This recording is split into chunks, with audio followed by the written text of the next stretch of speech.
صباح الخير أجمل متابعين وأحلى أخوات. بصوا بقى الجمال ده. قبل كده ما نبدأ نعرف إيه الحاجة الحلوة الجميلة دي، عايزاكم تعملوا لي متابعة ولايك. يلا بقى نشوف إيه الحاجة الجميلة دي اللي أنا عملتها النهاردة دي. خفيفة وبسيطة ولذيذة. نبدأ كده مع بعض. بسم الله الرحمن الرحيم. ده يا جماعة رقاق. ده رقاق محشي فراخ. جبت الرقاق، ببخه ببخاخة المية كده. أنا مبحبش مبدئيا أعمله بشوربة، بعمله بمية عشان ما يبقاش ريحته دسمة قوي وطعمه ما يكونش دسم قوي. كفاية السمنة اللي بحطها. ببخه كده ببخاخة المية، بخات بسيطة كده عشان يطرى.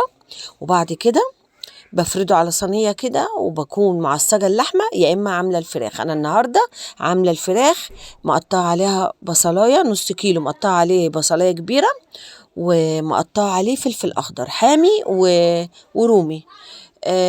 زي ما انتم شايفين كده. بصوا قطعة جميلة ازاي. جبت الرقاق بعد ما عملت كده. أنا يعتبر يعني بغسله من الدقيق. بعد كده بقى تجيبي الصينية تحطي فيها المادة الدهنية أيا كانت اللي عندك، سمنة زيت أي حاجة. أنا بفضل السمنة. أنا دهنت الصينية بسمنة بلدي. طبعا أدي الفراخ أهي. أول حاجة بنعملها بنسخن الطاسة كويس ونعمل لها صدمة، نخليها تشرب المية بتاعتها. وادي البصل وادي الفلفل الأخضر اللي احنا مقطعينه. طبعا احنا بنفرد الرقاقية في الصينية. أنا بحط 3 رقاقات فوق بعض.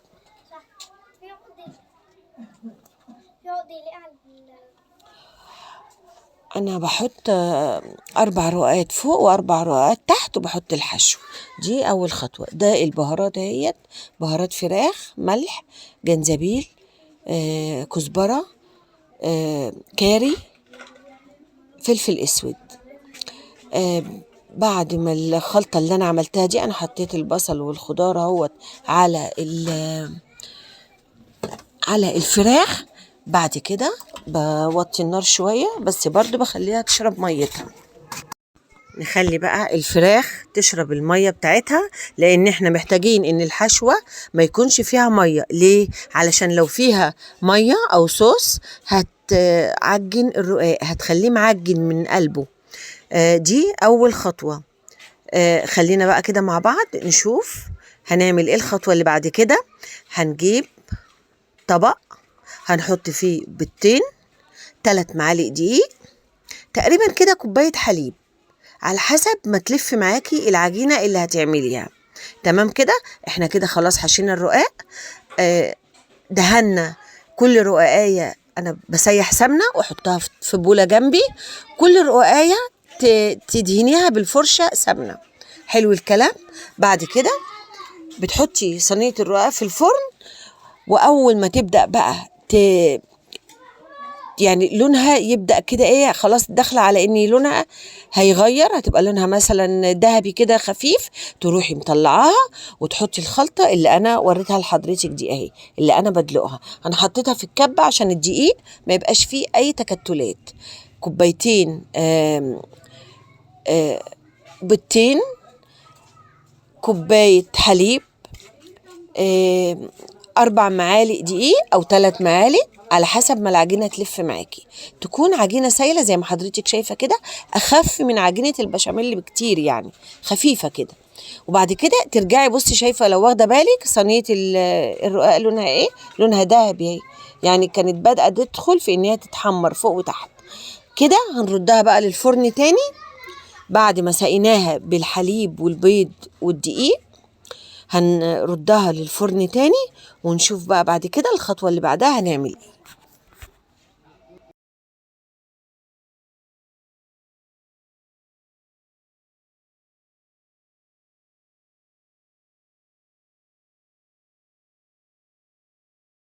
بينا بقى ندخلها الفرن كده. بعد ما طلعت من الفرن بصوا جمالها قد ايه. كوباية الصوص اللي انا بسقي بيها الرقاق دي بتخليه طري وجميل جدا، وكأنك عاملة عجينة بس ما بتبقاش معجنة. يعني تبصي تلاقي برضو الرقاق من القلب كده مورق. بصوا الجمال، حلوة قوي وريحتها جميلة، واكيد طبعا طعمها احلى بكتير. دي كانت غدانا النهاردة الجميل البسيط ده. حمرت جنبيه بطاطس، ممكن تعملي جنبيه بطاطس بيوريه، ممكن تعملي جنبي الأكلة ديت بطاطس محمرة، ممكن كبدة، أي حاجة، ممكن ما تعمليش أي حاجة خالص وكفاية. هي وجبة كاملة متكاملة، فيها خضار، فيها بروتين، فيها كل حاجة. يعني تقريبا دي الوجبة دي فيها كل العناصر الغذائية اللي ممكن تحتاجيها. بصوا بصوا، أنا مصورة لكم الصينية من الحرف كده. بصوا الجمال، والله يا جماعة صينية جميلة جدا. أنا عملت 2 على فكرة، عملت صينيتين، لأن أنا بحب زي ما قلت لكم دايما إني أنا بحب أعمل الحاجة بزيادة. وكما بدأنا بسم الله.